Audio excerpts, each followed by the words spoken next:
মা অনেক কষ্ট করে এই টাকা দিয়ে আর কি ফোনটা কিনে দিয়েছিল 2020 সালে করোনার সময়। ফোনটা আমার কাছে অনেক গুরুত্বপূর্ণ ভাই। আসসালামু আলাইকুম। আপনারা একটা প্যাকেট দেখতে পাচ্ছেন, এটি হচ্ছে নিরালা খুলনা থেকে ইফতেসাম ভাই পাঠিয়েছেন। আর এই ফোনটা ওনার মায়ের জমানো কষ্টের টাকা দিয়ে ফোনটা কিনে দিয়েছিলেন। বিশেষ করে আমাদের দেশে করোনার যে একটি মহামারী চলছিল, সেই সময়ে অনেক শখ করে এই ফোনটি কিনে দেন।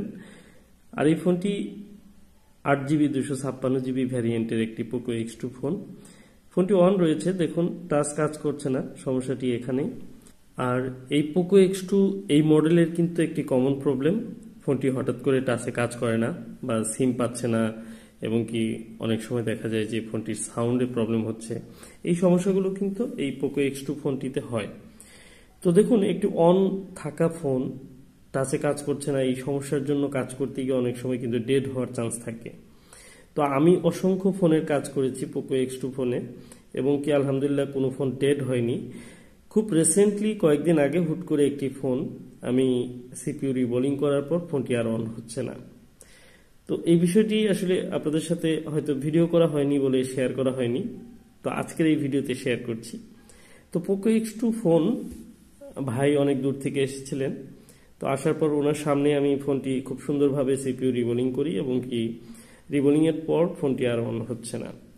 তো আমি পরবর্তীতে স্টোরেজ আইসিটি চেক করি, এবং যেহেতু কোয়ালকম পোর্ট করছিল, স্টোরেজ আইসি চেক করার পর সেই ফোনটিতে কিন্তু দেখি স্টোরেজ আইসির হেলথ প্রবলেম রয়েছে, এবং ফোনটি কোনোভাবেই কিন্তু আর অন হচ্ছে না। আর ওই সময়ে আসলে কাস্টমার যিনি আমার সামনেই বসা ছিলেন, উনি নিজেও কিন্তু অনেক দুশ্চিন্তা পড়ে যান যে ফোনটি কেন অন হচ্ছে না। তো আমি স্টোরেজ আইসি চেক করে যখন প্রবলেম পাই এবং আইসি পরবর্তী চেঞ্জ করে আমি কিন্তু তাৎক্ষণিক ওনার ফোনটি অন করে দেই, এবং কি কমপ্লিট করে আবার ওনাকে রিটার্ন করে দেই। তো প্রবলেমটি উনি সামনে থেকেই দেখেছেন, এবং তাৎক্ষণিকভাবে সলভ করে দেওয়ায় আসলে সেটি কোনো প্রবলেম হয়নি। কিন্তু একটি অন ফোন যদি আপনার যে কারো কাছে গিয়ে অফ হয়ে যায়, তখন কিন্তু আসলে দুর্ভাগ্যজনক দেখা যায় যে সেগুলো কিন্তু রিকভারি করা কঠিন হয়ে যায়, বা তাৎক্ষণিক কোনো সলিউশন কিন্তু অনেকে পান না। তো আমি যেহেতু ফোনগুলোতে অনেক সময় এই কথোপকথনে অনেকে জিজ্ঞেস করে যে আপনি কি ডেড রিস্ক নিয়ে কাজ করেন কিনা। তো কিছু মডেল রয়েছে যেগুলোতে আসলে ডেড রিস্ক ছাড়াই কাজ করতে হয়। আর আমার অভিজ্ঞতা থেকে আমি যতটুকু মনে করি যে এই ফোনগুলো আসলে ডেড হওয়ার মতো না। খুব সম্ভবত যে কোনো আইসির হেলথ খারাপ হয়ে গেলে, লাইফ টাইম শেষ হয়ে গেলে সেই ফোনটি ডেড হতে পারে, অথবা সেটি যে কোনো কারণে যে কোনো সময়ই কিন্তু ডেড হতে পারে। বাট একটি সিপিইউ রিবোলিং করতে গিয়ে রিবোলিংয়ের যদি কোনো ফল্ট না হয় বা সিপিইউটি প্রবলেম না হয়, তাহলে কিন্তু ডেড হওয়ার কথা না। যে কারণেই কিন্তু আমরা এগুলো খুব কনফিডেন্টলি কাজ করি বলেই বলতে পারি যে ডেড রিস্ক ছাড়াই আমরা এই কাজগুলো করি। এখন দেখুন, ডেড রিস্ক ছাড়া কাজ করি বলে ডেড হবে না এরকম কিছু না। যদি ডেড হয়ে যায় সেটার সলিউশন কিন্তু দিতে হবে, বিষয়টি এখানেই। কারণ যেহেতু কাস্টমারদের সাথে যখন আমরা কথা বলি, কোনো বিষয়ে যদি রিস্ক থাকে সেটি আমাদের বলে নিতে হয় যে এই ফোনটিতে কাজ করলে রিস্ক আছে বা ফোনটি ডেড হয়ে যেতে পারে। বাট প্রত্যেকটি ফোনে কিন্তু এরকম রিস্ক থাকে না। যে ফোনগুলোতে রিস্ক থাকে না সেই ফোনগুলোর ক্ষেত্রে কিন্তু আমরা আশ্বস্ত করি যে এই ফোনটি ডেড হয় না, তো আপনাকে কোনো রিস্ক দিতে হবে না। মূলত আমাদের সমস্যাটা যেখানে আমরা কাজ করব, মূলত যে অংশে প্রবলেমটা আমরা আইডেন্টিফাই করি, এবং কি সেই কাজটির একটি নির্দিষ্ট পরিমাপ যে এই এরিয়াতে আমি কাজটি করব, সেটুকু কাজ যদি খুব সেফলি সুন্দরভাবে করা যায়, তাহলে আশা করা যায় যে ফোনটির কিন্তু কোনো ঝুঁকি নেই। আর সবচেয়ে বড় কথা হচ্ছে যে হ্যান্ড স্কিল বা কাজের অভিজ্ঞতা যাদের রয়েছে, তারা কিন্তু এই বিষয়গুলো খুব সহজে বুঝতে পারবেন আশা করি। তো যারা ফোনের ইউজার বা একজন সাধারণ নর্মাল যারা ইউজার রয়েছেন, তারা কিন্তু এই বিষয়গুলো তো ডিপলি বোঝার চেষ্টা করে না। তো হ্যান্ড স্কিল যাদের ভালো রয়েছে তাদের কাছে কাজটি ভালো হবে, আর যারা হ্যান্ড স্কিল নতুন যারা প্র্যাকটিস করছে তাদের কাছে রিস্কটা আরও বেশি হবে। এই বিষয়টি হচ্ছে মূল বিষয়। এই আইসিটি রিমুভ করা এবং আইসির ব্লু কাট করা এবং আইসিটি রিবোলিং করা, এই প্রত্যেকটি স্টেজে রয়েছে কিন্তু ঝুঁকি। তো এই ঝুঁকি থাকার কারণেই দেখা যায় যে যদি আপনার আইসিটি হ্যান্ডেল ঠিক মতো না করা হয়, আইসিটি কোনোভাবে ড্যামেজ হয়ে যায়, হিট লেগে ফুলে যায়, ফেটে যায়, অনেক সময় দেখা যায় যে স্ক্র্যাচ লেগে আইসির স্কিন খারাপ হয়ে যায়, এই ধরনের প্রবলেমগুলো হয় সেগুলো হচ্ছে ফিজিক্যালি ড্যামেজ, সেটি হ্যান্ড স্কিলের মূলত অভাব থাকার কারণে দেখা যায় যে এই প্রবলেমগুলো হয়ে থাকে। কিন্তু এর বাইরে কিন্তু সাধারণত এই ফোনগুলো সিপিইউ রিবোলিং করতে গেলে ডেড হওয়ার কথা না। তো যাই হোক, আমি যেহেতু একটি ফোন ডেড হয়েছে আর সেজন্য আমার নিজেরও কিন্তু একটা ভয় কাজ করে যে এই আইসিগুলো নর্মাল একটি সিঙ্গেল আইসি রিভলভ করতে গিয়ে যদি ফোন ডেড হয়ে যায় তাহলে কি হবে। তো প্রেস্টিজ ইস্যু হয়ে দাঁড়িয়ে যায় অনেক সময়। তো টেনশনের কিছু নেই, সলিউশন যেহেতু আছে, সো আমি চেষ্টা করেছি সেটি সলভ করে দিতে। যদি কখনো কোনো ফোনের কাজ করতে গিয়ে প্রবলেম হয় সে ব্যাপারে তো অবশ্যই সাপোর্ট দিয়ে থাকি এবং খুব খোলামেলা কথা বলে সেটি সমাধান করা সম্ভব। এটি যে কোনো টেকনিশিয়ানের ক্ষেত্রে আমার মনে হয় উচিত কাস্টমারদের সাথে খোলামেলা কথা বলে নেওয়া। তো যাই হোক, আমি প্রসেসরটি রিভলভ করব এবং প্রসেসর রিভলিং করার পূর্বে যে প্রসেসগুলো সেগুলো আমি কিন্তু অলরেডি শুরু করে দিয়েছি। দেখুন, প্রসেসরটি পিক আপ করে নিলাম। তো এটি খুব সুন্দরভাবে রিমুভ করে দিলাম এবং এই প্রসেসর রিমুভ করার সময় সবচেয়ে ঝুঁকিপূর্ণ হচ্ছে যে আপনার সঠিক সময়ে প্রসেসরটিকে উঠাতে হয়। এই সময়ের যদি তারতম্য হয়ে যায় তাহলে কিন্তু দেখা যায় যে প্রসেসর ড্যামেজ হওয়ার সম্ভাবনা থাকে অথবা মাদারবোর্ড ড্যামেজ হওয়ার সম্ভাবনা থাকে। আর এই পোকো X2 ফোনগুলোতে একটি কমন প্রবলেম আছে, যারা প্রসেসরের রিবোলিং করতে গিয়ে অনেক সময় হয়তো এই প্রবলেমটি ফেস করেছেন যে সিপিইউ রিভলভ করতে গিয়ে অপর পাশে পাওয়ার আইসি যেহেতু পেস্টিং থাকে, সেই আইসিগুলো কিন্তু মেল্ট হয়ে দেখা যায় যে ফোনগুলো অনেক সময় অন হয় না, ডেড হয়ে যায়। সে ধরনের প্রবলেম হলে অবশ্যই অপর পাশে পাওয়ার সেকশনটি চেক করতে হবে এবং সেখানে ভোল্টেজগুলো ঠিকঠাক মতো তৈরি হচ্ছে কিনা সেগুলো দেখে কাজ করলে পরবর্তী স্টেপে দেখা যাবে ফোনটি কিন্তু রিকভারি হয়ে যাবে। তো এখন হচ্ছে আমি সিপিইউটি রিভলভ করব এবং রিভলভ করে ক্লিন করে তারপর ইনস্টল করব। তো আজকের মূলত ভিডিওটির উদ্দেশ্য একটু ব্যতিক্রম, আমি সেই বিষয়টি ক্লিয়ার করি। অনেকেই কিন্তু ফোন পাঠাতে চান আমার কাছে কুরিয়ারের মাধ্যমে। খুব রিসেন্টলি কিন্তু অনেকেই ফোন পাঠিয়েছেন, ম্যাক্সিমাম ফোন কিন্তু কাজ করে আমি পাঠিয়ে দিয়েছি।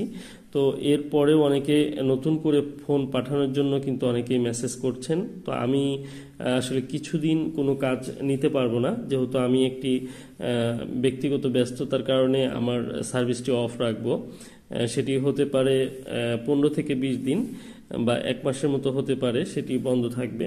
তো আপনারা খুব গুরুত্বপূর্ণ কোনো প্রয়োজন হলে আমাকে ফোন বা মেসেজ দিতে পারেন, বাট আসলে কাজের বিষয়ে আমি আগেই বলে দিচ্ছি যে কুরিয়ার সার্ভিসে ফোন পাঠানোর আগে আমাকে অবশ্যই নক করবেন এবং কি কথা না বলে কেউ কিন্তু হুট করে কুরিয়ার সার্ভিসে ফোন পাঠিয়ে দিবেন না, যেহেতু আমি ইনঅ্যাক্টিভ থাকবো। আর এর মাঝে হয়তো ভিডিও আপলোড হবে, ভিডিও আপলোড হতে পারে, যেহেতু অনেক কাজের কন্টেন্ট তৈরি হয়ে আছে, অনেকের রিকোয়েস্ট রয়েছে সেই ভিডিওগুলো আপলোড করার, হয়তোবা ভিডিও আপলোড হতে পারে। বাট আপনারা এই নোটিশটা অবশ্যই মনে রাখবেন যে আমার কাছে এই মুহূর্তে ফোন পাঠানো বা সার্ভিস নেওয়া আমার অ্যাভেলেবেল কিন্তু আমাকে পাবেন না। এই বিষয়টি মাথায় রেখে আপনারা অবশ্যই কুরিয়ার এবং কি অনেকেই অনেক দূর থেকে চলে আসেন হুট করে, তো যেহেতু আমি থাকবো না, সো আপনারা এই কাজটি করবেন না। এটি হচ্ছে মূল মেসেজ দেওয়ার উদ্দেশ্য। আর সারা বাংলাদেশ থেকে আসলে অসংখ্য ফোন অনেকেই পাঠান। শুরুতে আপনাদেরকে একটা ভয়েস শুনিয়েছিলাম যে করোনার সময় এই ফোনটি ওনার মা কিনে দিয়েছিলেন। খুবই আসলে কিছু হৃদয় বিদারক বিষয় থাকে যে একটি ফোন অনেক কষ্টে যখন সে কিনে এবং কি দীর্ঘদিন ইউজ করে, বা সেটি শখের যে কোনো জিনিসই হোক, সেই জিনিসটি অনেক শখ করে, অনেক স্বপ্নের জিনিসটি যখন সে ইউজ করতে থাকে, হুট করে প্রবলেম হলে মনটি খারাপ হয়ে যায়। তো সেই ফোনটি রিপেয়ার করার জন্য আমার কাছে পাঠিয়েছেন। তো আমি খুব সুন্দরভাবে কাজটি করার চেষ্টা করলাম, আপনারা তো দেখলেন। এবার আমি ফোনটি মাদারবোর্ডটি বসিয়ে তারপর চেক করে নেব যে ফোনটি অন আছে কিনা। তো আশা করি ফোনটি অন হবে, কোনো ধরনের প্রবলেম হবে না, কারণ সুন্দরভাবে কাজটি করা হয়েছে, সম্পূর্ণ করা হয়েছে। দেখুন পোকো লেখা চলে আসছে। তো আমি সম্পূর্ণ ফিটিং করে তারপর চেক করব, যেহেতু ক্যামেরা, টাচ, অন্যান্য জিনিসগুলো চেক করতে হবে যে আমার প্রবলেমটি আসলে সলভ হয়েছে কিনা। আর এ ধরনের ফোনগুলোতে আসলে কিছু কমন প্রবলেম রয়েছে, শুধু এই ফোনে না, Redmi note 10 pro, note 10 pro max এবং কি পোকো X2, পোকো X3, এবং কি শাওমি, রেডমি এই ধরনের ফোনগুলোতে অনেকগুলো প্রবলেম রয়েছে, যেগুলো আপনার হয়তো টাচ কাজ করছে না, ফ্রন্ট ক্যামেরা আসছে না, ফিঙ্গার কাজ করছে না, এবং কোনো কোনো ফোনের বেসব্যান্ড চলে যাচ্ছে, সিম একটি পাচ্ছে আরেকটি পাচ্ছে না, এবং টাচ নট ওয়ার্কিং। সেটি স্যামসাংয়েও কিন্তু হচ্ছে, A03s-এ টাচ নট ওয়ার্কিং হচ্ছে।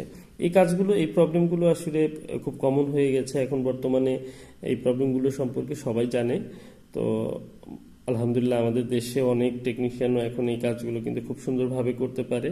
আপনারা খুব ভালোভাবে খোঁজখবর নিয়ে হয়তো এক্সপার্ট কাউকে দেখালে এই প্রবলেমগুলো কিন্তু প্রত্যেকটি ফোনই ফিক্স হয়ে যাবে ইনশাল্লাহ, আশা করা যায়। আমি যেহেতু দীর্ঘদিন যাবৎ আপনাদের মাঝে ভিডিও নিয়ে আসছি, আর এই প্রবলেমগুলো যখন শুরু হয় প্রথমে প্রচুর পরিমাণে কাজ কিন্তু আমি করেছি। এই কাজগুলো এখনও তাদের সেবাগুলো দিচ্ছি। অনেকে আছে 1 থেকে 2 বছর আগে ফোনগুলো রিপেয়ার করে নিয়েছে, হয়তো তাদের ফোনে আবারও কোনো প্রবলেম হলে আমার সাথে কন্ট্যাক্ট করে, বা তাদের আত্মীয় স্বজন অনেকের ফোন প্রবলেম হলে দেখা যায় কন্ট্যাক্ট করে। তো আমি বলবো যে এই ধরনের কাজগুলো আপনারা চাইলে আপনাদের লোকাল যারা আছে, এক্সপার্ট যারা আছে, তাদের কাছ থেকে করিয়ে নিতে পারেন। আর এই সিপিইউ রিবোলিং এর কাজগুলো আসলে একটু যেটি হ্যান্ড স্কিলের ব্যাপার, এটি হয়তো যারা একটু অভিজ্ঞ তাদের কাছে দিলে ঝুঁকিটা অনেক কম থাকে, এই আর কি। তো দেখুন, ফ্রন্ট ক্যামেরা এবং ব্যাক ক্যামেরা সবকিছু চেক করে নিচ্ছি, আলহামদুলিল্লাহ সব ঠিকঠাক রয়েছে। ফোনটি ঠিক হওয়ার খবর শুনে উনি তো আবেগে আপ্লুত হয়ে পড়েন।